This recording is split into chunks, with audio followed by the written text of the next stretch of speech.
Welcome to another deep dive. Yeah. Today we're going to be looking at Pippi Longstocking. Oh, fun. It's a children's book by Astrid Lindgren Yeah. that has sparked imaginations for generations. It really has. And this isn't just any fairy tale. Right. This is about a powerful, independent girl Yes. defying norms and living life on her own terms. And it's striking considering this was published in 1945. Yeah. So we're going to be taking a look at her adventures. Right. But also how she kind of subverts expectations for a young girl in that era. Right. And, I mean, she lives with a horse on her porch I know. and a pet monkey named Mr. Nilsson. Yeah. So buckle up. This is going to be fun. It is. So let's jump into like the first few chapters and meet Pippi. Okay, sounds good. So, The story starts with 9-year-old Pippi moving into Villa Villekulla, okay. this whimsical house she inherits. Mm-hmm. But she's not living with family. She's all on her own. Wow. All alone. And she's described in a way that like instantly grabs your attention. Oh, absolutely. Lindgren writes about her outrageous red pigtails, Yeah. her mismatched stockings, Yeah. and she's got superhuman strength. Yeah. Not your average Well, infant. not all. No. And she's resourceful too, like Yeah. paying for everything with gold coins Yeah. that she says come from her father, Right. a sea captain. Who she believes is the king of a cannibal island. Oh, wow. That's classic Pippi Yeah. blending reality with these outlandish tales. Right. In these chapters, she also uses her gold to buy a horse, Mm-hmm. which she then lifts as if it weighs nothing. It's crazy. It is. It's also in these early chapters that we meet Tommy and Annika, Yes. the neighbor children who become Pippi's friends. Right. What stood out to you about those first encounters? Well, Tommy and Annika are much more conventional, Okay. almost timid compared to Pippi, Right. but they're immediately drawn to her energy. Yeah. I think it shows how children are often naturally open to difference, Mm-hmm. less bound by those societal rules than adults. That's interesting. So in chapters 4 through 6, things get a bit more complicated for Pippi. Okay. The local police try to take her to a children's home, Oh. thinking she needs proper care since she's living alone. Right, right. Yeah.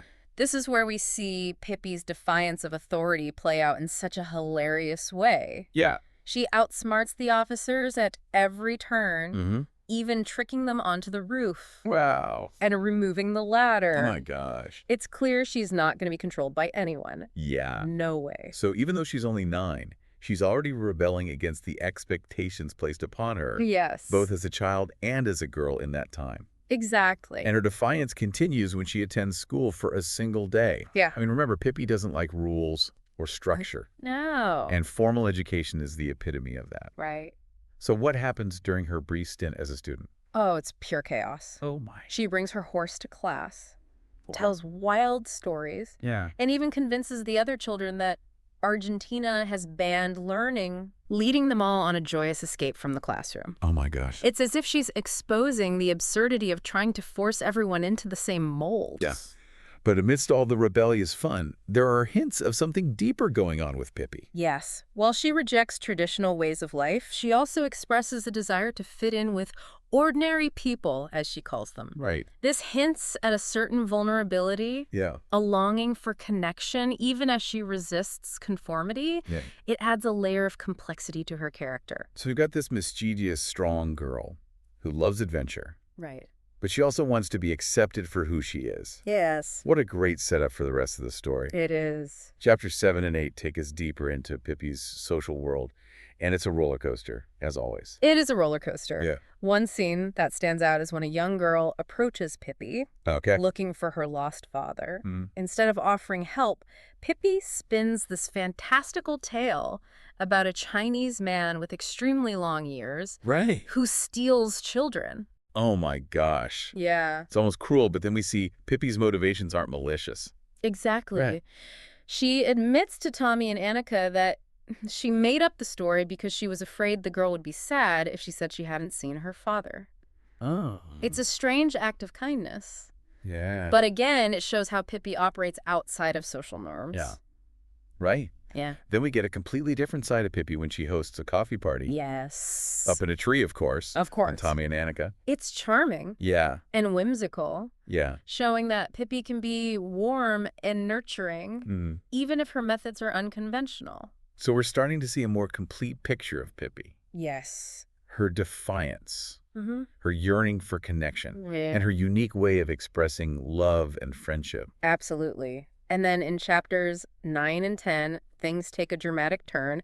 A fire breaks out in a nearby building, Oh, God. trapping 2 children on the top floor. Oh, my gosh. This is where Pippi's strength and resourcefulness truly shine. It's a thrilling scene. Pippi, with Mr. Nilsson's help, rigs up a rope swing to reach the burning building. Wow. She fearlessly climbs up and carries the children to safety, all while remaining calm and collected. It's a stark contrast to the adults in the scene, right? Oh, absolutely. We're like panicking and unsure how to help. Yeah. And Pippi, the unconventional child, becomes the unexpected hero. Right, exactly. And this act of heroism really highlights Pippi's courage and compassion. Yeah. Beneath all the pranks and defiance, she genuinely cares for others and steps up in a crisis. It's a powerful moment that reveals a different dimension to her character. It does. So moving on, we reach a pivotal moment in the story, Pippi's birthday. Yes, chapters 11 and 12 capture the joy and the chaos of Pippi's birthday celebration. Yeah.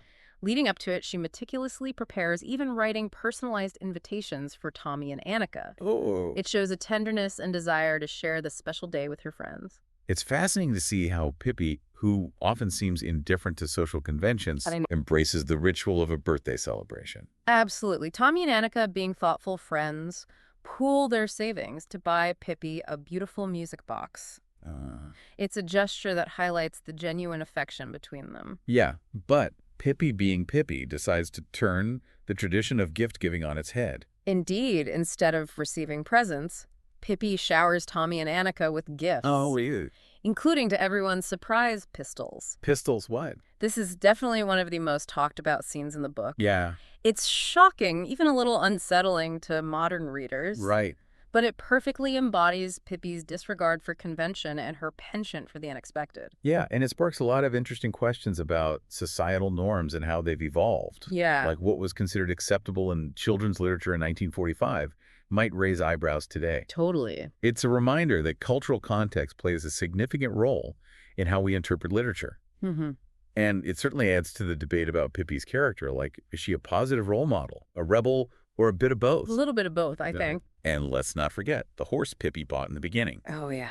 Turns out she's been keeping it on her porch this whole time. On the porch. That's pure Pippi, defying all expectations of what's normal. This detail, along with the pistol incident, underscores her complete rejection of societal norms and her commitment to living life on her own terms. So we followed Pippi through her arrival in Villa Villekulla, her encounters with authority figures, and her unique approach to friendship in social situations. Yeah. And the book concludes with Pippi, sword in one hand, pistol in the other, dreaming of becoming a pirate. What a fitting image. What a fitting image for a character who embodies freedom and adventure. It really is. Looking back on everything we've discussed, what do you think makes Pippi Longstocking such an enduring character? Why has she resonated with readers for over 75 years? I think it's because she embodies this really universal longing for freedom, self-expression, and for the courage to be different in a world that often tries to fit us into these neat little boxes. Right. Pippi bursts out, pigtails flying with a resounding no. Yeah. She challenges us to question the rules, to challenge the status quo, and embrace our own unique brand of crazy. She also shows us that strength and vulnerability can coexist. Right. She's this incredibly strong, independent girl, but she also yearns for connection. Yeah. And sometimes struggles to understand social norms. Right.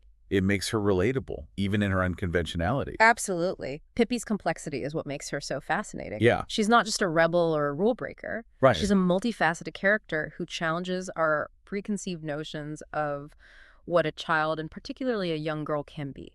And what about her impact on children's literature? Well, Pippi Longstocking was groundbreaking for its time. Yeah. And introduced a female protagonist who defied gender stereotypes and societal expectations. Right. Pippi's influence can be seen in countless children's books that followed, featuring strong, independent female characters who forged their own paths. It's amazing to think how one character can spark such a significant shift in storytelling and representation. It really is. So as we leave Pippi's world, what's one thing you hope our listener will take away from this deep dive? I hope they'll remember that it's okay to be different, Yeah. to question the rules, and to embrace their own individuality. Yeah. Pippi teaches us that there's beauty in chaos, strength in vulnerability, and that laughter ultimately is the best medicine. And maybe we can all sprinkle a little bit of that Pippi magic into our own lives. I love that. Well, thank you for joining me on this deep dive into Pippi Longstocking. It was my pleasure.